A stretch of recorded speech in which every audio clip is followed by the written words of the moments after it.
Documents show new evidence against Bryan Kohberger in the murder of 4 University of Idaho students. What if the silence of a cold night was broken, not by footsteps, not by cries, but by the final breaths of 4 young lives being taken one by one?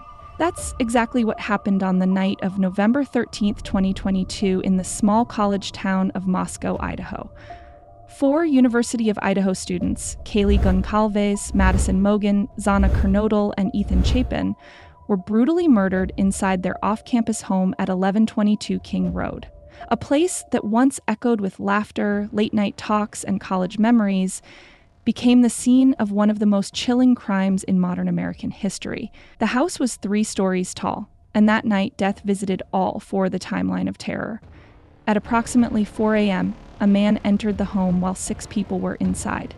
2 would survive, 4 would not.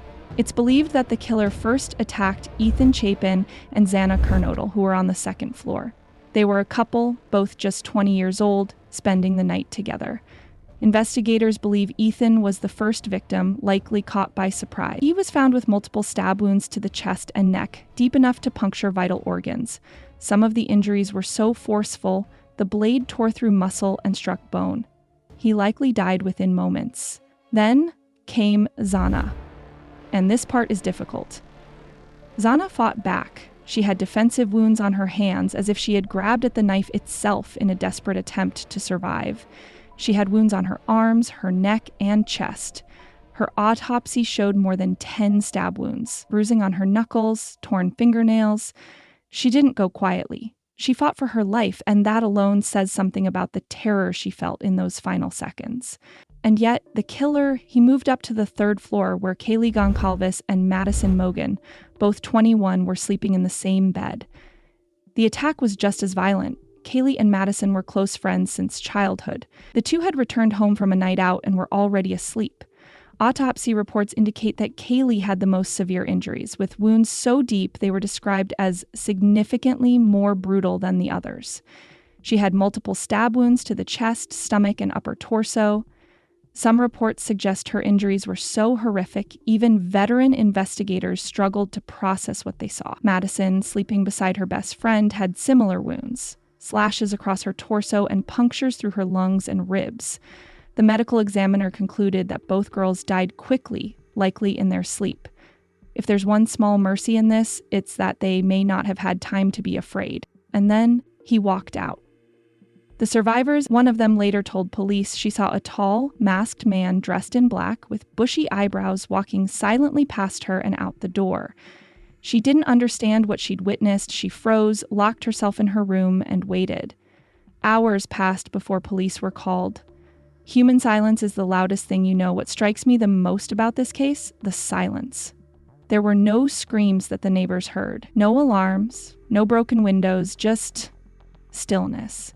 And that stillness is terrifying, because we always think horror comes loud, but real horror, it slips in unnoticed. And the brutality, it wasn't just murder, it was slaughter, it was overkill, it was someone going room to room, ending lives like they were flipping off light switches. 4 bright, young, joyful souls gone in the span of minutes.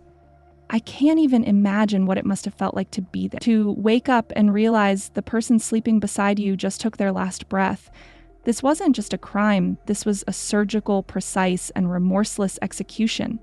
Just imagine, what kind of people are capable of such cruelty, committing 4 murders at once?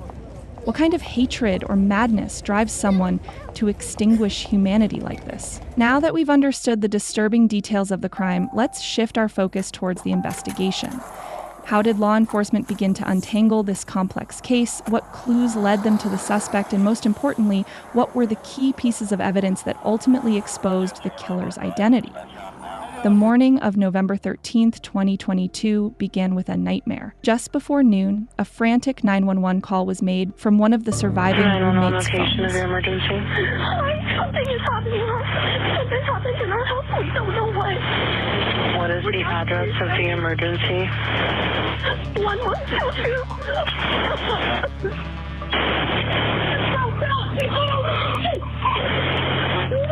What is the rest of the address? Oh, Kings Road. And tell me exactly what's going on.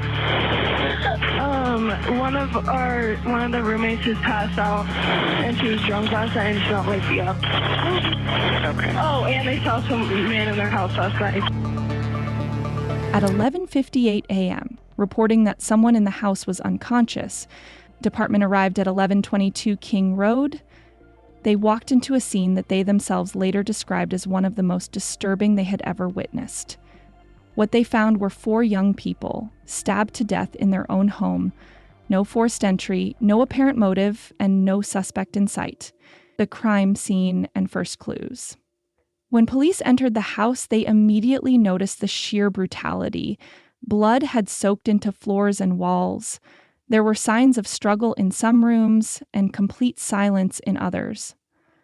A few key clues stood out. A knife sheath, tan leather, military style, was found next to one of the victims' bodies on the 3rd floor. A latent footprint consistent with a van sneaker was found leading toward the back sliding glass door, only visible after applying a presumptive blood reagent. No murder weapon was present. None of the surviving roommates were harmed. One of them had seen a masked man dressed in black with bushy eyebrows walk past her room and out of the house. From the beginning, the killer had left behind very little physical evidence, but it was enough for forensic science to begin working. The DNA breakthrough, a sheath with a name. The knife sheath would become the biggest piece of evidence in the case. Forensic experts swabbed it and discovered a single source of male DNA on the button snap of the sheath. At the time, it didn't match anyone in the FBI's CODIS database. But that's where genetic genealogy came in. The DNA profile was uploaded to public ancestry databases. From there, analysts built a family tree, narrowing it down to one family in Pennsylvania. They collected trash from the suspect's family home, and the DNA from the trash matched the sheath. It was a 99.9990% match to the son, Bryan Kohberger. Surveillance and vehicle tracking, meanwhile, investigators began going through hundreds of hours of surveillance footage from neighborhoods around King Road. They were looking for any unusual vehicle activity. That's when they saw it, a white Hyundai Elantra circling the neighborhood multiple times between 3:30 a.m. and 4:20 a.m. before speeding away shortly after the time of the murders. Law enforcement issued a nationwide alert for any vehicle matching the description. And guess what? Or alerted the suspect of our progress. A white Hyundai Elantra was registered to Bryan Kohberger, a 28-year-old PhD student in criminology at Washington State University, located just 10 miles away from Moscow. Cell phone data. Tracking the killer's signal, Kohberger's cell phone records were obtained via search warrant. The data revealed something chilling. On the night of the murders, his phone was turned off from 2:47 a.m. to 4:48 a.m., the exact window of time when the killings occurred. Prior to that night, Kohberger's phone had pinged in the King Road neighborhood at least 12 times. He had also returned to the crime scene area just hours after the murders at around 9:12 a.m. He circled the house once before leaving again. Was he checking if police had arrived, or just reliving what he'd done? As investigators dug deeper, they discovered more chilling details. Kohberger had been following all 3 female victims on Instagram and had messaged at least one of them, though she never responded. He had searched for news coverage of the murders in the days following the crime. His laptop revealed searches for how to get away with murder, DNA crime scene, and disturbing Reddit posts where he asked criminals about their emotions during crimes. The arrest. Pennsylvania raid on December 30, 2022, nearly 7 weeks after the murders, FBI and Pennsylvania police stormed the Kohberger family home in Albrightsville, PA at around 1:30 a.m. They recovered black gloves and masks, a computer tower, shoes matching the van's print found at the scene, trash containing DNA linked to the knife sheath. Bryan Kohberger was arrested and charged with 4 counts of first-degree murder. The forensic finale. Science sealed it. Every step of this case relied heavily on forensic science. His phone was missing during the time of the murder. His car was captured near the scene multiple times. He matched the physical description given by the surviving roommate. It wasn't one piece of evidence. It was a mountain of it. Once Bryan Kohberger was arrested, the question wasn't just who did it anymore. It became how do we prove it? And what happens next?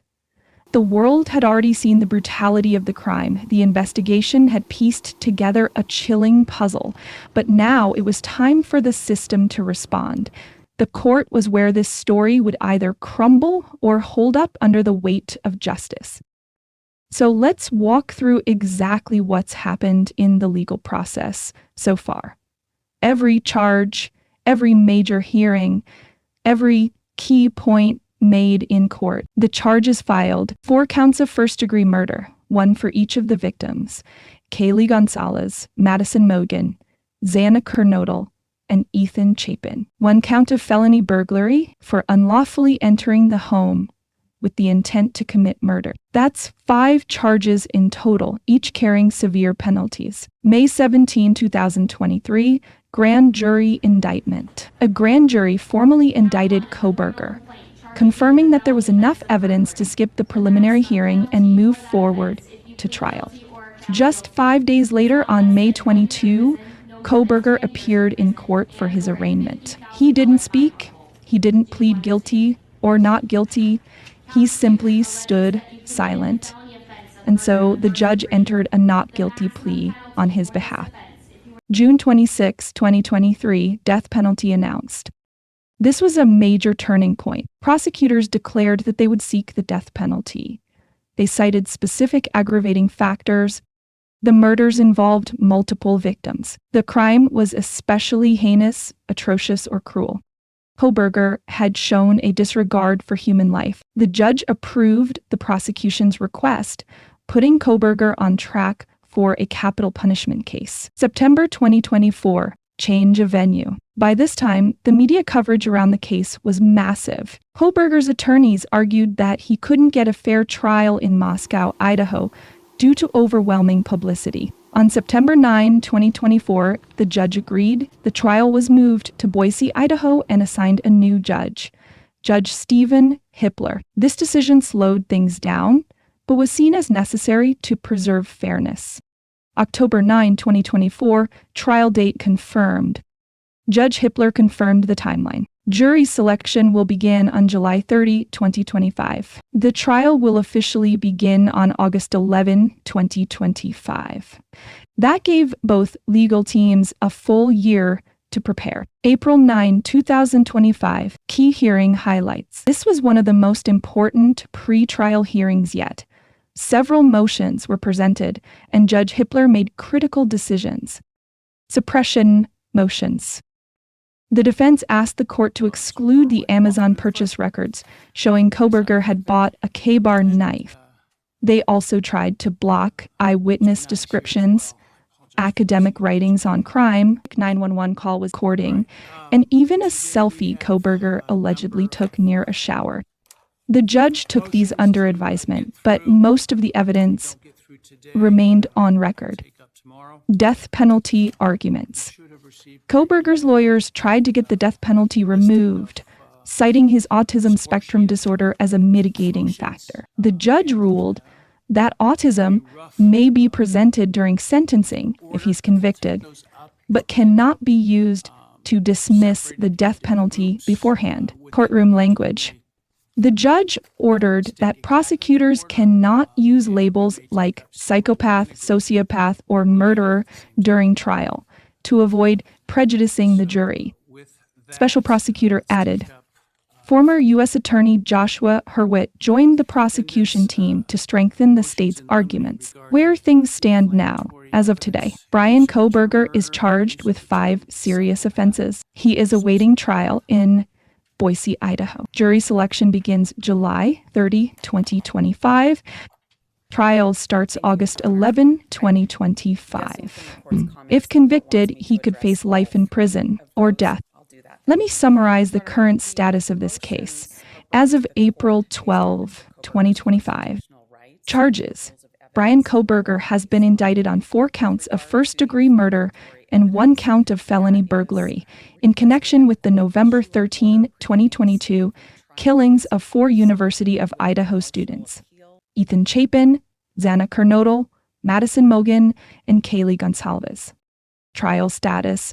He has not been convicted yet. The trial is scheduled to begin on August 11, 2025, with jury selection starting on July 30, 2025. Potential penalty. Prosecutors have announced their intention to seek the death penalty, citing aggravating factors such as the number of victims and the nature of the crimes. Defense motions. The defense has filed motions to exclude certain evidence, including Amazon purchase records and DNA evidence. They have also argued against the death penalty, citing Kohberger's autism diagnosis. My opinion, this isn't just law, it's a test of strength. You know what this case feels like to me? It's more than just a courtroom drama. It's a test of how justice works under a microscope. Every detail, every delay, every motion, people are watching. But more than that, the families are waiting for closure, waiting for answers, waiting to stop waking up every day wondering why their children were taken like that. Whether it ends in conviction or acquittal, this trial will mark something permanent in the timeline of American true crime history. And that's not because of the media. It's because the victims deserve nothing less. Let's take a moment to look at them. My name is Olivia Gonzalez, and Kaylee was my little sister. Everybody's going to work, and you look out the window, and there's kids running down the street laughing, and you're just like, how can you be out there playing? My daughter's dead. Stop everything. Everybody in the whole world stop. And everything just keeps going. My sister, Xana Kernodle, is one of the happiest, funniest people I've ever met. And I had the awesome privilege of growing up with her, and I still have a hard time coming to terms with the facts that it did happen. She just was always fun. She was uplifting, and she took any bad situation and turned it into a good one. You must be feeling their pain by now, the weight of what they've endured. And we all hope, truly, that they will get the justice they deserve. If this story moved you, stay with us. Subscribe to the channel. Be aware, because justice needs witnesses, and awareness begins with you.